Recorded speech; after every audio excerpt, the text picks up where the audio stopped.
अध्याय 3 आस्था, इच्छा की प्राप्ति में विश्वास और उसका प्रत्यक्षीकरण। धनवान होने की तरफ दूसरा कदम।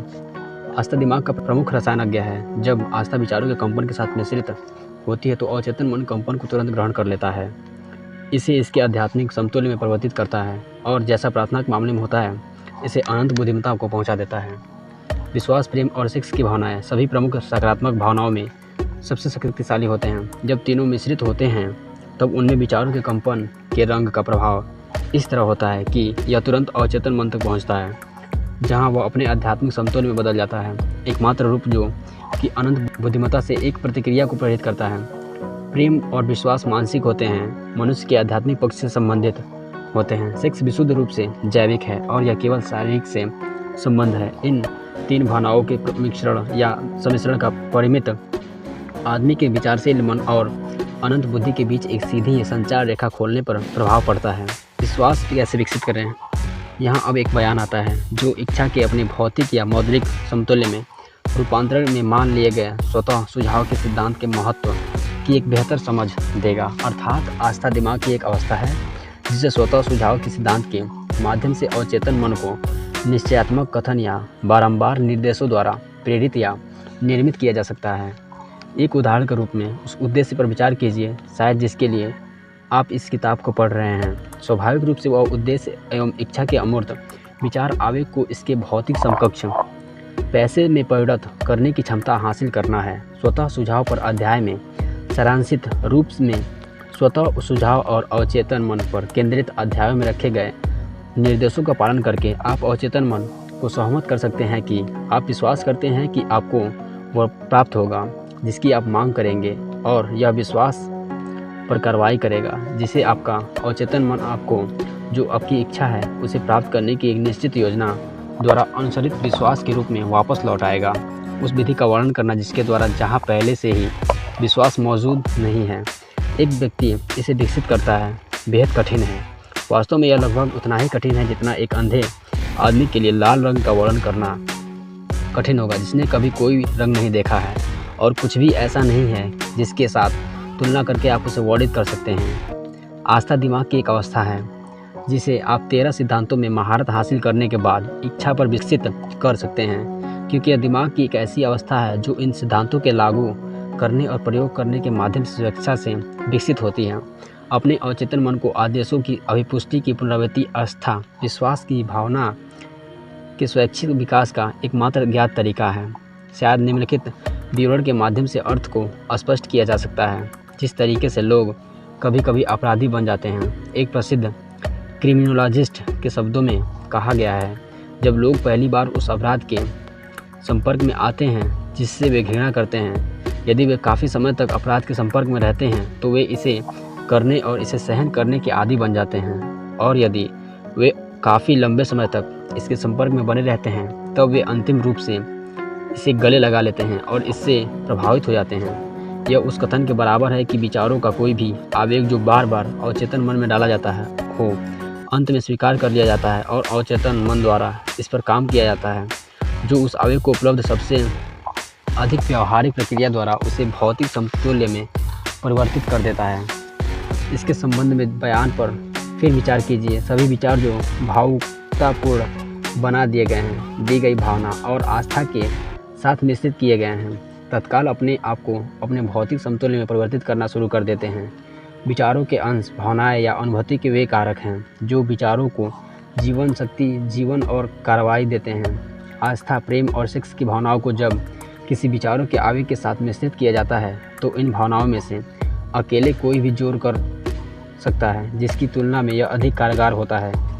केवल विचारों का आवेग ही नहीं जो आस्था के साथ मिलाया गया हो, बल्कि जो किन्हीं भी सकारात्मक भावनाओं या नकारात्मक भावनाओं के साथ मिलाया गया हो अवचेतन मन तक पहुंच सकता है और उसे प्रभावित कर सकता है। इस बयान से आप समझ जाएंगे कि अवचेतन मन एक नकारात्मक या विनाशकारी प्रकृति के एक विचार आवेग को भी इसके भौतिक समतुल्य में बस उसी तरह परिवर्तित करेगा जितनी आसानी से यह एक सकारात्मक या रचनात्मक स्वभाव के विचार आवेगों पर कार्रवाई करेगा। अज्ञात घटना का यह वर्णन जिसे लाखों लोगों ने अनुभव किया है, दुर्भाग्य या खराब किस्मत के रूप में संदर्भित किया जाता है। ऐसे लाखों लोग हैं जो कुछ अज्ञात शक्तियों के कारण जिन पर वे विश्वास करते हैं कि उनका कोई नियंत्रण नहीं है, गरीबी और विफलता के लिए खुद को अपराधी मानते हैं। इस नकारात्मक धारणा की वजह से जिसे इनके अवचेतन मन ने ग्रहण कर लिया है और इसके भौतिक समतुल्य में परिवर्तित कर दिया, वे अपने दुर्भाग्य के सर्जक स्वयं हैं। यह एक उपयुक्त जगह है जहां फिर से यहाँ सुझाव दिया जाना आपके लिए लाभकारी हो सकता है कि आपके अवचेतन मन को ऐसी कोई भी इच्छा प्रदान करने से जिसे आप इसके भौतिक या मौद्रिक समतुल्य में परिवर्तित करना चाहते हैं। प्रत्याशा या विश्वास की एक ऐसी स्थिति में वह रूपांतरण वास्तव में घटित होगा। आपकी आस्था या विश्वास वह तत्व है जो आपके अवचेतन मन की कार्रवाई निर्धारित करता है। स्वतः सुझाव के माध्यम से आपके अवचेतन मन को निर्देश दिए जाते समय उसे धोखा देने में आपके लिए कोई भी बाधा नहीं है, जैसा कि मैंने अपने बेटे के अवचेतन मन को धोखा दिया है।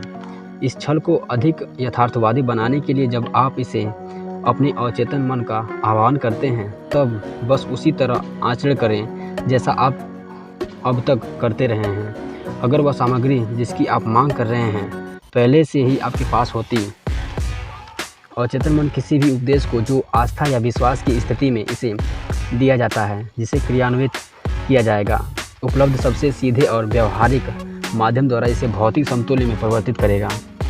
निश्चित रूप से एक प्रारंभिक बिंदु देने के लिए पर्याप्त कह दिया गया है जिससे एक व्यक्ति प्रयोग और अभ्यास के माध्यम से अवचेतन मन को दिए गए किसी आदेश के साथ आस्था का मिश्रण करने की क्षमता हासिल कर सकता है। यह पूर्णतः अभ्यास के माध्यम से ही आएगी, महज निर्देशों को पढ़ने से नहीं आ सकती। यदि यह सच है कि अपराध के साथ रहने से एक व्यक्ति अपराधी बन सकता है और यह एक ज्ञात तथ्य है, तो यह भी उतना ही सच है कि एक व्यक्ति जिसके पास आस्था है उसके अवचेतन मन को स्वेच्छा से सुझाव देकर आस्था का विकास कर सकता है। दिमाग अंत में प्रभावों की प्रकृति ग्रहण करने पर आता है जो इस पर प्रभुत्व जमा लेता है।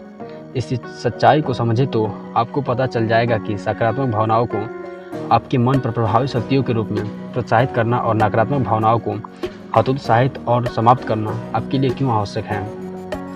सकारात्मक भावनाओं के वर्चस्व से युक्त एक दिमाग आस्था के रूप में जानी जाती है। मन की स्थिति के अनुकूल निवास बन जाता है। इच्छा पर पर्याप्त प्रभुत्व स्थापित दिमाग अवचेतन मन को निर्देश देता है जो इसे स्वीकार करेगा और इस पर तुरंत कार्रवाई करेगा। आस्था दिमाग की एक अवस्था है जो स्वतः सुझाव के सिद्धांत के माध्यम से प्रेरित की जा सकती है। सभी युगों में धर्मनिष्ठ लोगों ने मानवता के लिए संघर्ष कर इसमें और अन्य सिद्धांतों या पंथ या मंच विश्वास करने के लिए चेताया है, लेकिन वे लोगों को यह बताने में नाकाम रहे कि विश्वास कैसे विकसित करें। उन्होंने यह नहीं कहा कि आस्था दिमाग की एक अवस्था है जो स्वतः सुझाव के सिद्धांत के माध्यम से प्रेरित की जा सकती है, उस भाषा में जिसे कोई भी सामान्य इंसान समझ सकता है। हम उस सब का वर्णन करेंगे जिससे सिद्धांत के बारे में जाना जाता है, जिसके माध्यम से वहाँ विश्वास विकसित किया जा सकता है जहाँ यह पहले से ही मौजूद नहीं है। अपने पर विश्वास रखो, अनंत में आस्था रखो। हम शुरू करें इससे पहले आपको फिर याद दिला देना चाहिए कि आस्था अनंत अमृत है जो विचारों के आवेग को जीवन, शक्ति और क्रियाशीलता प्रदान करती है। पुरोगामी वाक्य एक दूसरे, तीसरी और चौथी बार पढ़ने लायक है। यह जोर से पढ़ने लायक है। आस्था सभी धन संचय का प्रारंभिक बिंदु है। आस्था सभी चमत्कारों और सभी रहस्यों का आधार है जिसे विज्ञान के नियमों से विश्लेषित नहीं किया जा सकता। आस्था विफलता का एकमात्र ज्ञात इलाज है। आस्था वह रासायनिक तत्व है जो प्रार्थना के साथ मिश्रित होकर अनंत बुद्धि के साथ एक सीधा संचार स्थापित कर देता है। आस्था वह तत्व है जो मनुष्य के परिमित मस्तिष्क द्वारा निर्मित विचारों के साधारण कंपन को आध्यात्मिक संतुल्य में बदल देता है। आस्था ही एकमात्र माध्यम है जिसके द्वारा अनंत प्रज्ञा की ब्रह्मांडीय शक्ति मनुष्य द्वारा साजबंद और इस्तेमाल की जा सकती है। उपरोक्त बयान का हर कोई प्रमाण देने में सक्षम है। प्रमाण सरल है और आसानी से प्रदर्शित किए जा सकते हैं। इसे स्वतः सुझाव के सिद्धांतों में लपेटा जाता है। इसलिए चलिए हम अपना ध्यान आत्म सुझाव के विषय पर केंद्रित करते हैं और ज्ञात करते हैं कि यह क्या है और यह क्या प्राप्त करने में सक्षम है। यह एक सर्वविदित तथ्य है कि एक व्यक्ति जो अपने आत्म को बार बार दोहराता है, चाहे वह बयान सत्य हो या झूठ, अंत में वह व्यक्ति उस पर विश्वास करने लगता है। यदि एक आदमी को एक झूठ को बार बार दोहराता है तो वह अंत में झूठ को सत्य के रूप में स्वीकार कर लेगा। इसके अलावा वह इसके सच होने का विश्वास करेगा। हर आदमी जो भी है उस प्रभुत्वशाली विचार की वजह से है जिसे वह अपने दिमाग को वश में करने की अनुमति देता है। वह विचार जिसे एक आदमी जानबूझकर अपने मन में रखता है और सहानुभूति के साथ प्रोत्साहित करता है और जिसके साथ वह किसी एक या एक से अधिक भावनाओं को मिश्रित करता है। प्रेरक शक्तियों का गठन करता है जो उसकी हर गतिविधि, कार्यवाही और कर्म को निर्देशित और नियंत्रित करता है। अब सच का एक बहुत ही महत्वपूर्ण बयान आता है। वे विचार जिनको अनुभूतियों की भावनाओं के साथ मिलाया जाता है एक चुंबकीय बल का गठन करते हैं जो ईथर के कंपन से अन्य समान या संबंधित विचारों को आकर्षित करता है। इस प्रकार भावना के साथ चुंबकीकृत एक विचार की एक बीज से तुलना की जा सकती है जो जब उपजाऊ मिट्टी में बोया जाता है, अंकुरित होता है, बढ़ता है और फिर बारंबार अपनी वंश वृद्धि करता है जब तक कि जो मूल रूप से एक छोटा सा बीज था, एक ही किस्म के अनगिनत लाखों बीज बन जाते हैं। ईथर कंपन की अनंत शक्तियों का एक महान ब्रह्मांडीय द्रव्यमान है।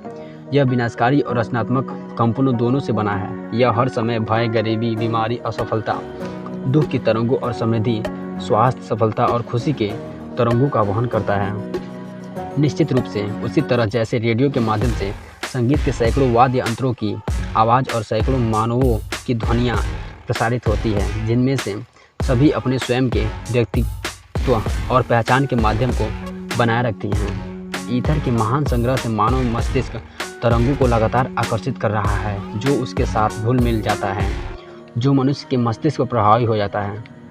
कोई भी सोच, विचार, योजना या उद्देश्य जो एक व्यक्ति अपने मन में रखता है ईथर की तरंगों से अपने संबंधित मेजबानों को आकर्षित करते हैं। इन संबंधितों को अपने स्वयं की शक्तियों में जोड़ते हैं और जब तक यह उस व्यक्ति जिसके मन में यह रखा जा चुका है उसका प्रभावी प्रेरक स्वामी हो जाता है तब तक यह इसमें वृद्धि करता है।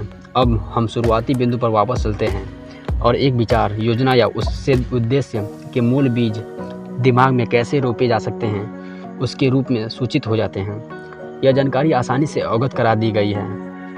कोई भी विचार, योजना या उद्देश्य सोच की पुनरावृत्ति के माध्यम से दिमाग में रोपा जा सकता है। यही कारण है कि आपको अपने प्रमुख उद्देश्य या सुनिश्चित मुख्य उद्देश्य का एक बयान लिखने, इसे याद करने और इसे श्रव्य शब्दों में दिन प्रतिदिन दोहराने के लिए कहा जाता है जब तक कि ध्वनि की ये तरंगे आपके अचेतन मन पर पहुंच न जाएं। हम जो हैं वह विचारों की उन तरंगों के कारण हैं जो हम अपने दैनिक पर्यावरण की उत्तेजनाओं के माध्यम से उन्हें पुंजीकृत कर सकते हैं। किसी भी दुर्भाग्यपूर्ण पर्यावरण के प्रभावों को दूर करने का संकल्प करने के लिए और अपने जीवन में अनुशासन का निर्माण करने के लिए मानसिक परिसंपत्तियों और देनदारियों की सूची बनाने पर आपको पता चल जाएगा कि आपकी सबसे बड़ी कमजोरी आत्मविश्वास की कमी है। आत्मविश्वास सुझाव के सिद्धांत की सहायता से इस बाधा पर विजय प्राप्त की जा सकती है और कायरता को साहस में बदला जा सकता है।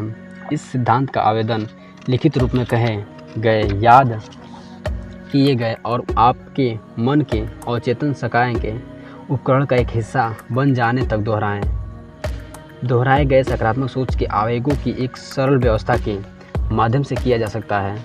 आत्मविश्वास का सत्र।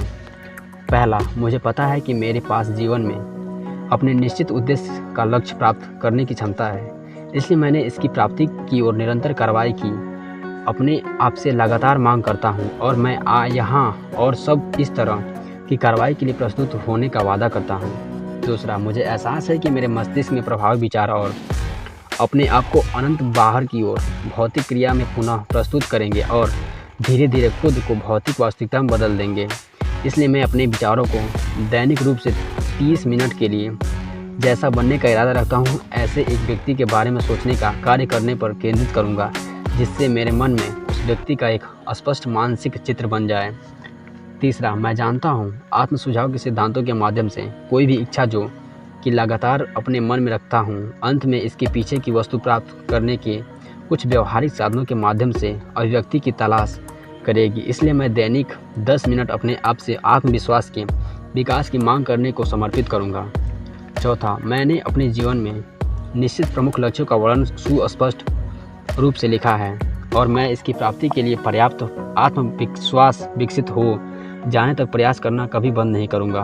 पाँचवा, मैं पूरी तरह से महसूस करता हूँ कि कोई धन या स्थिति को जब तक सत्य या न्याय पर निर्मित नहीं किया जाता है लंबे समय तक, इसलिए मैं ऐसे किसी लेन देन में शामिल नहीं होऊंगा जो उन्हें लाभान्वित नहीं करता, जिन्हें यह प्रभावित करता है। मैं उन शक्तियों को जिनका मैं उपयोग करना चाहता हूं और अन्य लोगों का सहयोग अपनी तरफ आकर्षित करने के द्वारा कामयाब होऊंगा। मैं दूसरों की सेवा करने की इच्छा की वजह से अपनी सेवा के लिए दूसरों को प्रेरित करूंगा।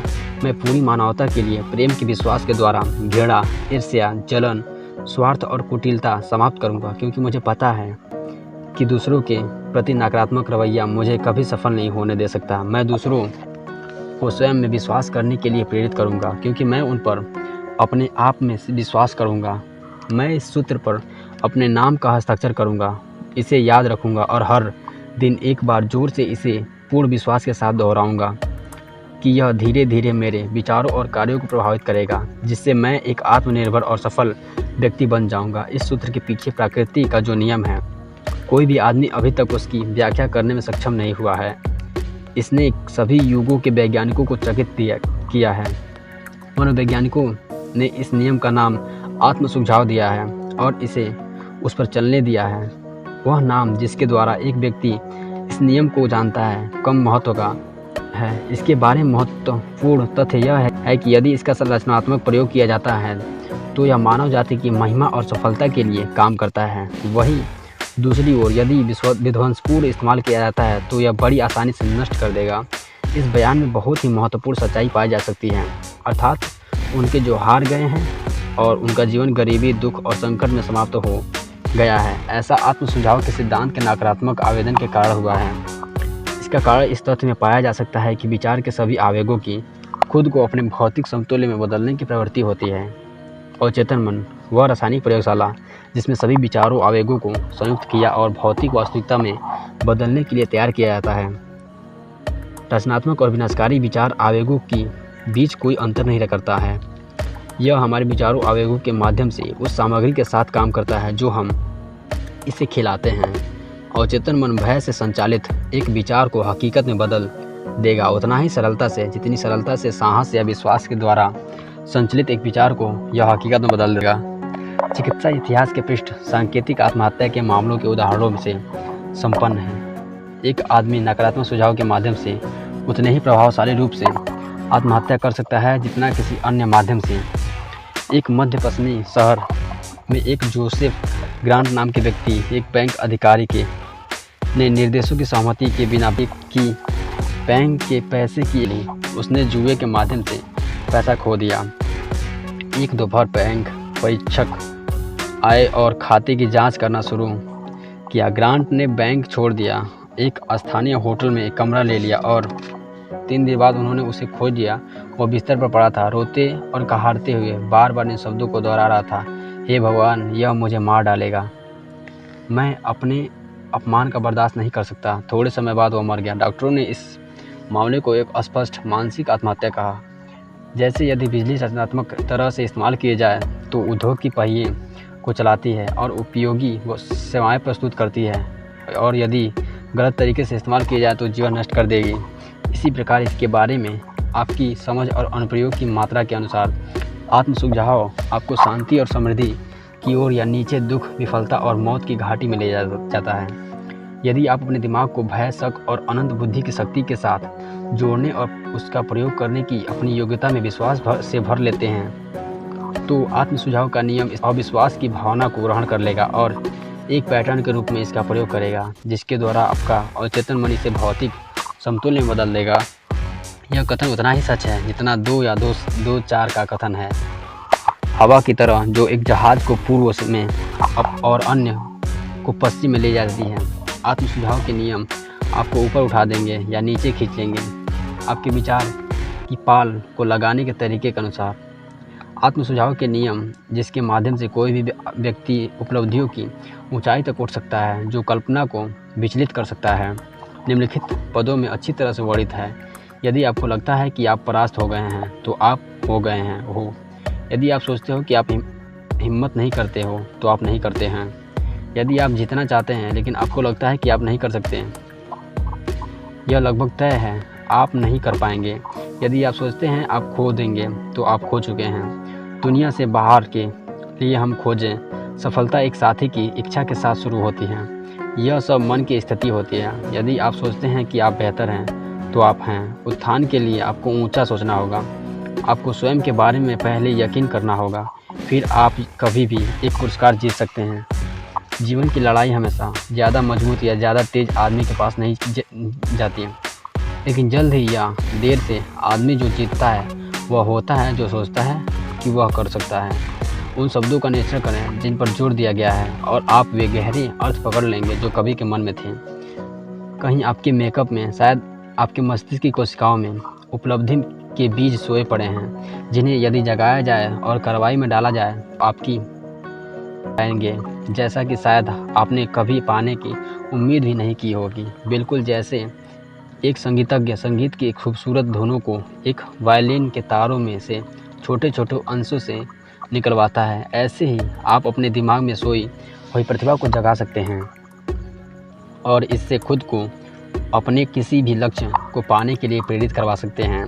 अब्राहम लिंकन तब तक हर उस काम में विफल रहा जिसकी उसने कोशिश की जब तक उसने 40 वर्ष की आयु पूरी नहीं कर ली। वह तब तक एक मामूली आदमी था जब तक उसके जीवन में एक बहुत बड़ा अनुभव नहीं आया। उसने दिल और दिमाग के भीतर सो रही प्रतिभा को जगाया और दुनिया को इसके वास्तविक महान पुरुषों में से एक बना दिया। वह अनुभव दुख और प्यार की भावनाओं का मिला जुला रूप था। यह एनी रटलेज की माध्यम से उनके पास आया था। वह एकमात्र महिला जिसे वे कभी सच में प्यार करते थे। यह एक अज्ञात तथ्य है कि प्यार की भावना विश्वास के रूप में जाने जाने वाले मन की स्थिति के काफ़ी हद तक समान है और इस कारण से प्यार किसी के विचारों आवेगों को उनके आध्यात्मिक समतुल्य में बदलने के लिए बहुत निकट आता है। अनुसंधान के अपने काम के दौरान लेखक ने उत्कृष्ट उपलब्धि के पुरुषों के सैकड़ों जीवन कार्यों और उपलब्धियों के विश्लेषण से खोजा कि उनमें से लगभग हर एक के पीछे एक महिला के प्यार का प्रभाव था। मानव हृदय और मस्तिष्क में प्यार की भावना चुंबकीय आकर्षण का एक अनुकूल क्षेत्र बनाती है, जो उच्च और महान हवा में तैरते हुए होते हैं उनके अंतर्वाह का एक कारण बनता है। यदि आप विश्वास की शक्ति का सबूत चाहते हैं तो उन पुरुषों और महिलाओं की उपलब्धियों का अध्ययन कीजिए जो इसका प्रयोग कर चुके हैं। इस सूची में सबसे ऊपर नजर आती हैं ईसाई धर्म के एकमात्र सबसे बड़ा एकल बल है आती हैं। ईसाई धर्म बड़ा एकल बल है जो पुरुषों के मन को प्रभावित करता है। ईसाई धर्म का आधार आस्था है। कोई बात नहीं कि कितने लोग पथभ्रष्ट हुए होंगे या इस महान शक्ति की गलत व्याख्या की होंगी, और कोई बात नहीं कि कितने सिद्धांत और धर्म इसके नाम पर बनाए गए हैं जो इनके सिद्धांतों को नहीं दर्शाते। ईसा मसीह की शिक्षाओं और उपलब्धियों का तात्पर्य हो सकता है कि जिनकी व्याख्या चमत्कार के रूप में की गई हो, आस्था से अधिक कुछ नहीं था।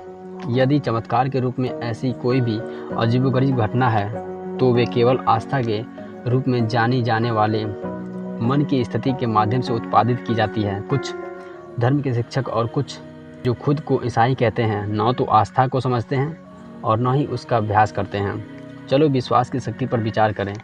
जैसा कि एक आदमी जो सभी सभ्यताओं द्वारा बखूबी जाने जाते हैं, जिन्हें भारत के महात्मा गांधी के रूप में प्रदर्शित किया जा रहा है, इस आदमी में दुनिया की सभ्यता को ज्ञात आस्था की संभावनाओं के सबसे चौंकाने वाले उदाहरणों में से एक है। इस तथ्य के बावजूद कि उनके पास पैसे, युद्धपोतों, सैनिक और युद्ध की सामग्री जैसे शक्ति की कोई भी रूढ़वादी उपकरण नहीं है, गांधी इस समय जीवित किसी भी आदमी से अधिक संभावित ताकत उपयोग करते हैं। गांधी के पास कोई पैसा नहीं है, कोई घर नहीं है, कपड़े का कोई सूट नहीं है, लेकिन उनके पास शक्ति है। उन्हें वह शक्ति कैसे मिली? उन्होंने आस्था के सिद्धांत के बारे में अपनी समझ और 200 करोड़ लोगों के मन में इस आस्था को प्रत्यारोपित करने की अपनी क्षमता के माध्यम से इसे बनाया। गांधी ने आस्था के प्रभाव से वह पूरा किया जो पृथ्वी पर सबसे मजबूत सैन्य शक्ति नहीं कर सकती और सैनिकों और सैन्य उपकरणों के माध्यम से कभी पूरी नहीं होगी। उन्होंने 200 मिलियन दिमागों को एक दिमाग के रूप में संगठित होने के लिए प्रभावित करने की चौंकाने वाली उपलब्धि को प्राप्त किया। आस्था को छोड़कर पृथ्वी पर मौजूद कौन सी अन्य शक्ति इतना कुछ कर सकती थी? एक दिन आएगा जब कर्मचारियों के साथ ही नियोक्ता भी आस्था की संभावनाओं की खोज करेंगे। वह दिन आरंभ हो रहा है। आस्था की कमी व्यवसाय के साथ क्या करेगी? इसकी साक्षी होने के लिए पूरी दुनिया को हाल ही में व्यापार अवसाद के दौरान पर्याप्त अवसर मिल चुके हैं। निश्चित रूप से सभ्यता ने अवसाद द्वारा दुनिया को सिखाए गए महान सबक का उपयोग करने के लिए बुद्धिमान इंसानों की पर्याप्त संख्या का उत्पादन किया है। इस अवसाद के दौरान दुनिया के पास अपार सबूत थे कि व्यापक भय उद्योग और व्यापार के पहियों को पंगु बना देंगे। इस अनुभव से व्यापार और उद्योग में नेता उठेंगे, गांधी जी की दुनिया के लिए निर्धारित किए गए उदाहरणों से लाभ उठाएंगे और वे इस व्यवसाय में वही रणनीतिक प्रयोग करेंगे जो उन्होंने दुनिया के इतिहास में जाने गए महानतम समर्थकों को बनाने में प्रयोग की। वे नेता उन अज्ञात जन साधारण लोगों के बीच से आएंगे जो अभी अमेरिका से इस्पात संयंत्रों, कोयला खदानों, ऑटोमोबाइल कारखानों, छोटे कस्बों और शहरों में कड़ी मेहनत करते हैं। व्यापार में एक सुधार बाकी है, मत करना, इस बारे में कोई गलती मत करना। बल और भय के आर्थिक संयोजन पर की तरीकों की जगह विश्वास और सहयोग के बेहतर सिद्धांत स्थान ग्रहण करेंगे। व्यक्ति जो कड़ी मेहनत करते हैं अधिक दैनिक मजदूरी प्राप्त करेंगे। वे व्यापार से उन्हीं लोगों की तरह लाभांश प्राप्त करेंगे जो व्यापार के लिए पूंजी की आपूर्ति करते हैं, लेकिन पहले उन्हें अपने नेताओं को देना चाहिए और जनता को बिगड़कर बल द्वारा इस कलह और सौदेबाजी उन्हें लाभांश के अधिकार को अर्जित करना चाहिए। इसके अलावा यह सबसे महत्वपूर्ण बात है कि उनका नेतृत्व उन नेताओं द्वारा किया जाएगा जो महात्मा गांधी द्वारा उपयोग किए गए सिद्धांतों को समझेंगे और काम में लाएंगे। केवल इस तरह से नेता अपने अनुयायियों से पूर्ण सहयोग की भावना प्राप्त कर सकेंगे, जो शक्ति को इसकी सबसे उच्चतम और सबसे ज़्यादा टिकाऊ रूप में गठित करती है। अद्भुत मशीन युग जिसमें हम रहते हैं और जिसमें से हम बस अभी उभर ही रहे हैं, उसने लोगों की आत्मा बाहर निकाल ली है। इनके नेताओं ने इन लोगों को इस तरह हाँका है मानो वे डंडी मशीनरी के टुकड़े थे। उन्हें ऐसा करने के लिए उन कर्मचारियों द्वारा मजबूर किया गया है जिन्होंने दिए बिना पाने के लिए सभी संबंधित चीज़ों की कीमत पर सौदेबाजी की है। भविष्य का नारा मानव खुशी और संतोष होगा, और जब मन की यह अवस्था प्राप्त कर ली जाएगी, उत्पादन दुख उत्पाद किसी भी अन्य चीज़ से अधिक प्रभावी ढंग से रखेगा जो कभी पूरा की गई है। जहां लोग आस्था और व्यक्तिगत लाभ को उनके श्रम के साथ मिला नहीं सकें। व्यापार संचालन और उद्योग के क्षेत्र में विश्वास और सहयोग की आवश्यकता के कारण एक घटना का विश्लेषण करने के लिए यह रोचक और समर्थक दोनों ही हो जाएगा, जिसके द्वारा यह विधि की एक उत्कृष्ट समझ प्रदान करेगी, जिसके द्वारा लेने से पहले देने के तरीके से उद्योगपति और व्यापारी बड़ी संपत्ति का ढेर लगा देते हैं। इस दृष्टांत के लिए चुनी गई घटना पीछे सन 1900 की है, जब संयुक्त राज्य अमेरिका में इस्पात निगम का गठन किया जा रहा था। आप जैसे जैसे कहानी पढ़ते जाते हैं, इन मूलभूत तथ्यों को दिमाग में रखें और आप समझ जाएंगे कि कैसे विचार बड़ी संपत्ति में परिवर्तित कर दिए गए हैं। पहला विशाल संयुक्त राज्य अमेरिका इस्पात निर्गम चार्ल्स एम श्वाब के मन में उनके द्वारा अपनी कल्पना के जरिए बनाए गए एक विचार के रूप में पैदा हुआ था। दूसरा, उन्होंने आस्था को अपने विचार के साथ मिलाया। तीसरा, उन्होंने अपने विचार को भौतिक और वित्तीय हकीकत में बदलने के लिए एक योजना तैयार की। चौथा, उन्होंने विश्वविद्यालय के क्लब में प्रसिद्ध भाषण के साथ अपनी योजना को कार्रवाई में बदल दिया। पांचवा, उन्होंने आवेदन किया और दृढ़ता के साथ अपनी योजना को पूरा किया, और जब तक यह पूरी तरह से हो नहीं गया तब तक दृढ़ निर्णय के साथ अपना समर्थन किया। छठा, उसने सफलता की एक तीव्र इच्छा के द्वारा सफलता के लिए एक रास्ता तैयार किया। यदि आप उन लोगों में से हैं जिन्होंने अक्सर यह आश्चर्य किया है कि किस प्रकार से महान भाग्य लक्ष्मी जमा की जाती है, तो संयुक्त राज्य अमेरिका इस्पात निगम के सृजन की यह कहानी आपके लिए शिक्षाप्रद होगी। यदि आपको कोई संदेह है कि इंसान सोचकर अमीर हो सकता है, तो यह कहानी आपके संदेह को दूर कर देगी, क्योंकि आप इस पुस्तक में वर्णित संयुक्त राज्य अमेरिका में इस्पात के 13 सिद्धांतों के बड़े हिस्से को लागू करने की कहानी स्पष्ट रूप से देख सकते हैं। एक विचार की शक्ति का यह चौंकाने वाला विवरण नाटकीय रूप से जॉन लोवेल द्वारा न्यूयॉर्क के वर्ल्ड टेलीग्राम में बताया गया था, जिनकी कृपा से यह यहाँ पुनः प्रकाशित किया जा रहा है। $1 अरब के रात्रि भोज के बाद का एक सुंदर भाषण। जब 12 दिसंबर 1999 की शाम को देश के कोई 80 अमीर दिग्गज लोग पश्चिम के एक संयुक्त का सम्मान करने के लिए 5th एवेन्यू के न्यू सिटी क्लब के समारोह कक्ष में एकत्र हुए, आधा दर्जन से ज़्यादा मेहमानों को यह एहसास नहीं था कि वे अमेरिकी औद्योगिक इतिहास के सबसे महत्वपूर्ण घटना के गवाह बनने वाले थे। जे एडवर्ड सिमंस और चार्ल्स स्टीवर्ट स्मिथ के दिल।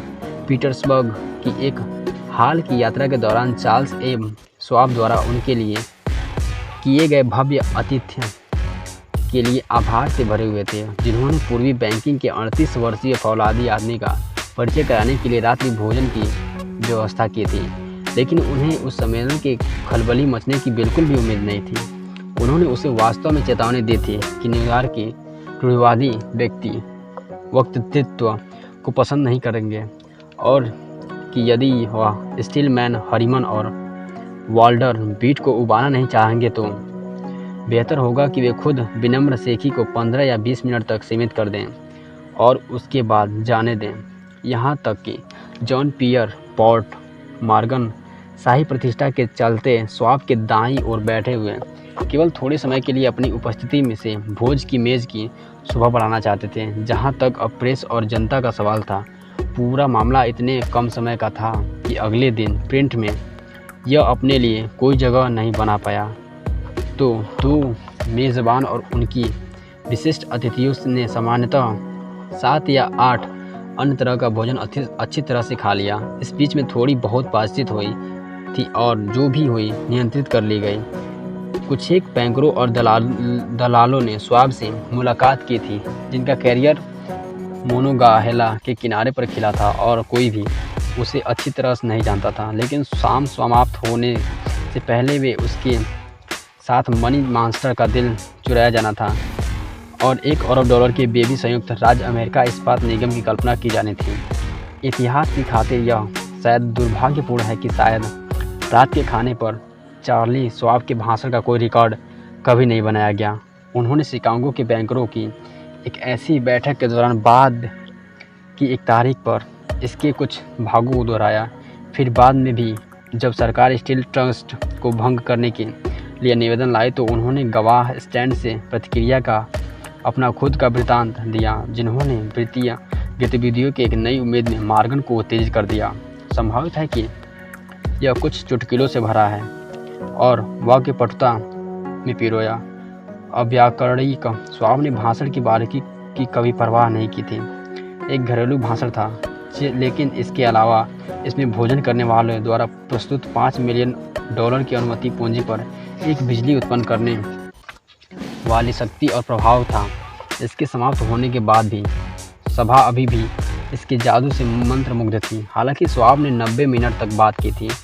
मॉर्गन वक्ता को आले के समान खिड़की के पास ले गया, जहां ऊंची असहज सीट से अपने पैरों को नीचे लटकाकर उन्होंने 1 घंटे और बात की। श्वाब के व्यक्तिगत का जादू पूरी शक्ति के साथ चालू हो चुका था, लेकिन इससे भी अधिक महत्वपूर्ण और अस्थायी वह पूर्ण और अस्पष्ट कार्यक्रम था जो स्टील की उन्नति के लिए निर्धारित था। कई अन्य लोग ने बिस्कुट, तार और घेरा, चीनी, रबड़, व्हिस्की, तेल के या च्युइंगम योजना के पैटर्न के बाद एक स्टील के ट्रस्ट के लिए मॉर्गन की रुचि जगाने की कोशिश की। जॉन डब्ल्यू गेट्स नाम के जुआरी ने यह आग्रह किया था, लेकिन मॉर्गन ने उस पर विश्वास नहीं किया। शिकागो के मेयर जोबर बिल मूर और जिम मूर, जो एक साथ एक मैच ट्रस्ट और क्रैकर कॉर्पोरेशन बना चुके थे, उन्होंने भी यह आग्रह किया था और विफल रहे। दिखावटी देहाती वकील एल्बर्ट एच गैरी इसे बढ़ावा देना चाहता था, लेकिन वह इतना बड़ा नहीं था कि प्रभावशाली हो सके। जब तक श्वाब की वाक्य पटुता जेपी मॉर्गन को उन ऊंचाइयों पर नहीं ले गई जिससे वह अब तक के सबसे साहसी वित्तीय उपक्रम के ठोस परिणामों की कल्पना कर सकता था। परियोजना को पैसे कमाने के आसान बेसुध सपने के रूप में देखा गया। वित्तीय चुंबकत्व, जो एक पीढ़ी पहले हजारों छोटी और कभी कभी अपर्याप्त रूप से प्रबंधित कंपनियों को बड़ी और प्रतियोगिता को कुचलने वाले संयोजन में आकर्षित करने के लिए शुरू हुआ था, वह हंसमुख व्यापार fire rate John W Gates के उपकरणों के माध्यम से स्टील की दुनिया में संचालन शक्ति बन गया। गेट्स पहले से ही छोटी फर्मों की एक श्रृंखला से America steel and wire company का गठन कर चुका था और मॉर्गन के साथ फेडरल स्टील कंपनी बनाई थी। नेशनल ट्यूब और अमेरिकी ब्रिज कंपनियों मॉर्गन की 2 और फर्में थी और मूर ब्रदर्स ने अमेरिकन समूह tin plate steel, hoop steel, seat and national steel company बनाने के लिए मैच और कुंकी व्यवसाय को त्याग कर दिया था। लेकिन एंड्रयू कार्नेगी के विशाल ट्रस्ट के करीब, एक ट्रस्ट जिसके 53 भागीदार और संचालक हैं, वे अन्य संयोजक बेकार थे। वे अपने दिल की बातों से गठबंधन कर सकते थे, लेकिन उनका पूरा वर्ग भी कार्नेगी संगठन में एक खरोच भी नहीं मार सकता था। और मॉर्गन यह जानता था। सनकी बूढ़ा स्कॉटलैंड का निवासी भी यह जानता था। मॉर्गन के छोटी कंपनियों के उसकी कारोबार में कटौती करने का प्रयास किलो की स्कीबों की शानदार ऊंचाइयों से पहले मनोरंजन से और उसके बाद नाराज था। जब प्रयास बहुत उद्दंड हो गया तो कार्नेगी की नाराजगी क्रोध और प्रतिशोध में बदल गई। उन्होंने अपने प्रतिद्वंदियों के स्वामित्व वाली हर चक्की की नकल करने का फैसला किया। अब तक उसने तार, पाइप, हुप्स या चादर में रुचि नहीं ली थी। इसके बजाय वह एक ऐसी कंपनियों को कच्चा इस्पात बेचने में और जो भी आकार में चाहते हैं उसमें उनको ढाल देने में संतुष्ट था। अब अपने प्रमुख और सक्षम लेफ्टिनेंट के रूप में स्वाब के साथ उसने अपने दुश्मनों को दीवार की तरफ धकेलने की योजना बनाई। तो यह बात थी कि चार्ल्स एम स्वाब के भाषण में मॉर्गन ने अपनी संयोजन की समस्या का जवाब देखा था। उसने गज कंपनी के बिना कोई भी ट्रस्ट होगा ही नहीं। जैसा कि एक लेखक ने कहा था कि बेर का कोई व्यंजन जिसमें बेर ही नहीं हो। 12 दिसंबर 1900 की इस रात को स्वाब के भाषण में निसंदेह एक अनुमान था। हालांकि कोई वादा नहीं था कि विशाल कार्नेगी उद्यम को मॉर्गन तंबू के नीचे लाया जा सकता है। उसने इस्पात की कार्यक्षमता के लिए पुनर्संगठन विशेषज्ञता की असफल मिलों को निकाल देने के लिए फलती फूलती संपत्तियों पर प्रयास की एकाग्रता की। अयस्क ट्रैफिक में अर्थव्यवस्थाओं के बंधे खर्चों और प्रशासनिक विभागों में अर्थव्यवस्थाओं के विचारों और व्यवस्थाओं के विदेशी बाजार पर कब्जा करने के दुनिया के भविष्य की बात की। इसके अलावा उसने उनके बीच 420 लोगों को यह बताया कि उनकी प्रथागत चोरी की त्रुटियां कहां से हो रही हैं। उसने अनुमान लगाया उन्होंने उद्देश्य एकाधिकार बनाना, कीमतों को बढ़ाना और विशेषाधिकार से खुद को मोटे लाभांश का भुगतान करना था। स्वाब ने अपने हार्दिक तरीकों से प्रणाली की निंदा की। उसने अपने श्रोताओं को बताया ऐसी नीति की अदूरदर्शिता इस तथ्य में निहित है कि एक ऐसे युग में जब हर चीज़ विस्तार चाहती है, इसने बाजार को प्रतिबंधित किया। उसने तर्क दिया कि इस्पात की लागत कम करके एक हरदम विस्तार करता बाजार बनाया जाएगा, इस्पात के अधिक उपयोग का आविष्कार किया जाएगा और विश्व व्यापार के एक बढ़िया भाग पर कब्जा किया जा सकेगा। वास्तव में वह इसे नहीं जानता था। स्वाब आधुनिक बड़े पैमानों के उत्पादन का प्रचारक था। तो विश्वविद्यालय क्लब में रात्रि भोज का अंत हो गया। स्वाब की सुहानी भविष्यवाणियों के बारे में सोचने के लिए मॉर्गन अपने घर चला गया। स्वाब वी आंद्रा कार्नेगी के इसलिए इस्पात व्यवसाय चलाने के लिए वापस पीटर्सबर्ग चला गया, जबकि गैरी और बाकी अगले कदम के पूर्वानुमान में निरर्थक काम करने के लिए वापस अपने स्टॉक टिकर्स के पास चले गए। इसमें लंबा समय नहीं लगा था। स्वाब ने कार्डों की जो दावत सामने रखी थी उसे पचाने में मॉर्गन को लगभग 1 सप्ताह का समय लगा। जब वह खुद को आश्वासन दे चुका था कि इसके परिणाम में कोई भी वित्तीय अपच नहीं होने वाला है, उसने स्वाब को बुलावा भेजा और उस युवक को बहुत लचीला पाया। स्वाब ने इशारा किया कि श्रीमान कार्नेगी शायद इनको पसंद नहीं करेंगे। यदि उन्होंने पाया कि उनका विश्वस्त कंपनी का अध्यक्ष वॉल स्ट्रीट के सम्राट के साथ इश्कबाजी कर रहा है, वह स्ट्रीट जिस पर कभी न चलने का कार्नेगी ने निश्चय किया था। तब जॉन डब्ल्यू गेट्स ने इस बीच सुझाव दिया कि स्वाब अगर फिलडेल्फिया में वेलुविए होटल जा सकते हैं तो जेपी मॉर्गन भी वहां मिल सकते हैं। हालांकि जब स्वाब पहुंचे तो मॉर्गन न्यूयॉर्क में अपने घर पर बेढंगेपन से बीमार पड़े थे और इसलिए बड़े आदमी के दबावपूर्ण निमंत्रण पर स्वाब न्यूयॉर्क चले गए और खुद को फाइनेंसियर के लाइब्रेरी के द्वारा प्रस्तुत किया। अब कुछ आर्थिक इतिहासकारों ने विश्वास जाहिर किया कि नाटक के शुरू से अंत तक मंच एंड्रयू कार्नेगी द्वारा स्थापित किया गया था। स्वाब के लिए रात्रि भोज, प्रसिद्ध भाषण, स्वाब और धनपतियों के बीच रविवार की रात का सम्मेलन, इस पूरे आयोजन की व्यवस्था चतुर स्कॉट द्वारा की गई थी। सच्चाई इसके ठीक विपरीत थी। जब सौदा पूरा करने के लिए स्वाब को बुलाया गया था, उसे यह भी नहीं पता था कि छोटा बॉस जैसा एंड्रयू को कहा जाता था कौन था। बहुत सुना होगा। तो बस बेचने का एक प्रस्ताव, विशेष रूप से लोगों के एक समूह को जिन्हें एंड्रयू पवित्रता से कम कुछ के साथ संपन्न किया जा रहा है, इसके रूप में मानता था। लेकिन स्वाब सम्मेलन में अपने साथ उनके मन के भौतिक मूल्य और हर स्टील कंपनी जिसे वह नई धातु के आकाश में एक आवश्यक सितारे के रूप में मान्यता देता था, उसकी संभावित कमाई की क्षमता का प्रतिनिधित्व करते अपने ही लिखावट में तैयार तांबा प्लेट चित्रों की 6 चादरें ले गए थे। 4 व्यक्तियों ने रात भर इन आंकड़ों पर विचार किया। जाहिर है प्रमुख मार्गन था, धन के दैवीय अधिकार में अपने विश्वास में दृढ़।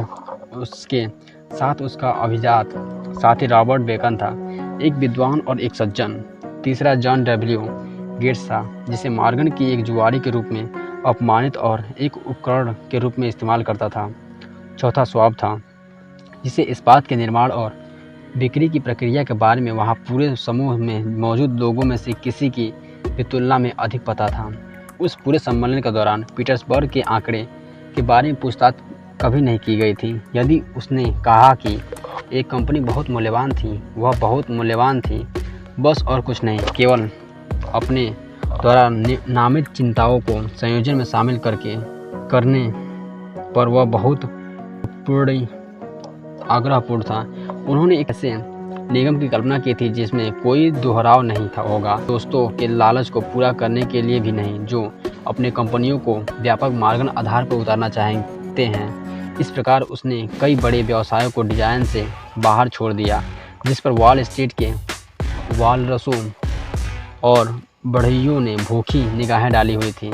जब सुबह हुई, मार्गन गुलाबी हो गया और अपनी पीठ को सीधा किया। केवल एक ही सवाल बचा हुआ था, क्या आप सोचते हैं कि आप एंड्रयू कार्नेगी को बेचने के लिए राजी कर सकते हैं? उसने पूछा। मैं कोशिश कर सकता हूँ, स्वाब ने कहा।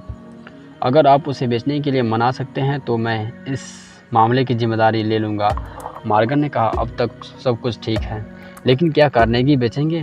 वो इतनी मांग रखेंगे? स्वाब लगभग 32 करोड़ सोचते थे। वह भुगतान किस में लेगा?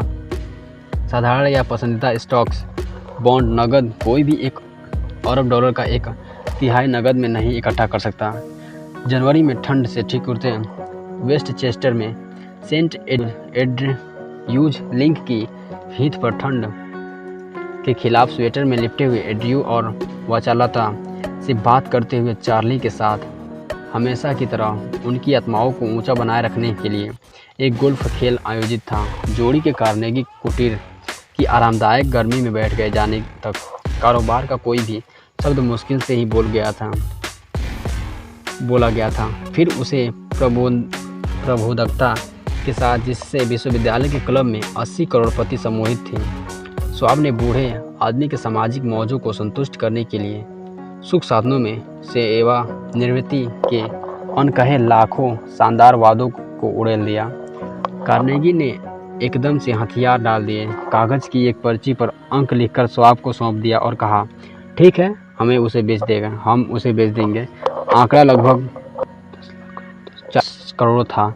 अब एक बुनियादी आंकड़े के रूप में स्वाब द्वारा 32 करोड़ लेने और पिछले 2 वर्षों में बढ़ी हुई पूंजी मूल्य का प्रतिनिधित्व करने के लिए इसमें 80 करोड़ जोड़ने के बाद में एक ट्रांस अटलांटिक जहाज के डेक पर स्कॉटमैन ने उदास होते हुए मार्गन से कहा, मेरी इच्छा थी कि मैंने आपसे 10,000 करोड़ अधिक के लिए कहा होता। यदि आपने इसके लिए कहा होता तो आपको यह मिल गया होता, मार्गन ने मुस्कुराते हुए कहा। बेशक वहाँ एक कोलाहल मचा हुआ था। एक ब्रिटिश संवाददाता ने देसी इस्पात विश्व विशाल संयोजन द्वारा चकित थी।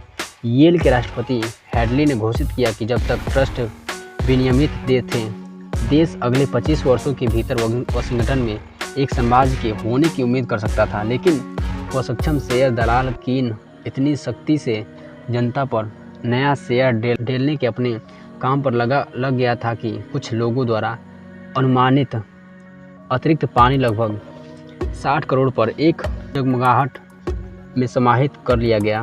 तो इसके सभी मुसीबत के लिए कार्नेगी के पास उसके लाखों थे और मॉर्गन सिंडिकेट के पास 65 करोड़ थे और गेट्स से लेकर भी लड़कों के पास उनके लाखों थे। 38 वर्षीय श्वाब को उसका इनाम प्राप्त हुआ था। उन्हें नए निगम का अध्यक्ष बनाया गया और यह 1930 तक उनके नियंत्रण में बना रहा। बड़े व्यापार की नाटकीय कहानी जिसे आपने अभी समाप्त किया इस पुस्तक में इसलिए शामिल की गई थी कि क्योंकि यह उस विधि का एक आदर्श उदाहरण है जिसके द्वारा अपनी इच्छा को भौतिक समतुल्य में परिवर्तित की जा सकती है। मैं कल्पना करता हूँ कि कुछ पाठक इस बयान की मात्र एक अमूर्त इच्छा को इसके भौतिक समतुल्य में परिवर्तित किया जा सकता है पर सवाल करेंगे। निसंदेह कुछ लोग कहेंगे आप कुछ भी नहीं को कुछ में नहीं बदल सकते। जवाब संयुक्त राज्य अमेरिका की इस्पात की कहानी में है। वह विशाल संगठन एक आदमी के मस्तिष्क में बना था। वह योजना जिसके द्वारा संगठन को इस्पात मेले प्रदान की गई जिसने इसे वित्तीय स्थिरता की दी उस आदमी के दिमाग में बनी थी। उसकी आस्था उसकी इच्छा थी, उसकी कल्पना उसका हठ वास्तविक तत्व थे जो कि संयुक्त राज्य अमेरिका के इस्पात में चला गया। इसके कानूनी अस्तित्व में लाए जाने के बाद निगम द्वारा अधिग्रहित कर ली गई इस्पात मेले और यांत्रिक उपकरण प्रासंगिक थे, लेकिन सावधानीपूर्वक किए गए विश्लेषण से इस तथ्य को खुलासा होगा कि निगम द्वारा अधिग्रहित संपत्तियों के आकलित मूल्य में से अनुमान के अनुसार $600 मिलियन की मात्र लेन देन से वृद्धि हुई जिसने एक प्रबंधन के तहत उन्हें मजबूती दी। दूसरे शब्दों में चार्ल्स एम श्वाब के विचार और आस्था जिनके साथ उन्होंने जेपी मॉर्गन और दूसरे के मन तक इसे पहुंचाया उसका लगभग 60 करोड़ के लाभ के लिए विपणन किया गया था।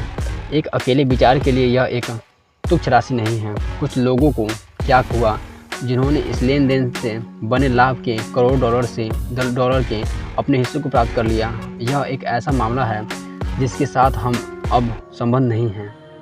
चौंकाने वाली उपलब्धि की महत्वपूर्ण विशेषता यह है कि यह पुस्तक में वर्णित दर्शन की सदृशता में निर्विवाद सबूत के रूप में कार्य करता है क्योंकि यह दर्शन पूरे सब व्यवहार का ताना बाना था।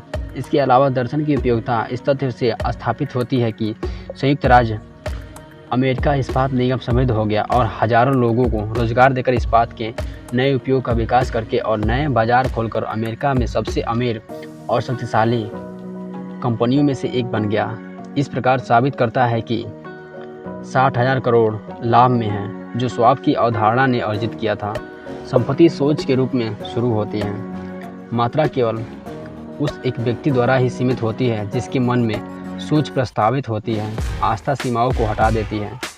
यह याद रखिए कि जब आप किसी भी चीज़ के लिए जीवन के साथ सौदा करने के लिए तैयार हो आप इस रास्ते से गुजरने की अपनी कीमत पूछिए। या यह भी याद रखिए कि जिस आदमी ने संयुक्त राज्य अमेरिका इस्पात निगम बनाया वह इस नियम पर व्यवहारिक रूप से अज्ञात था।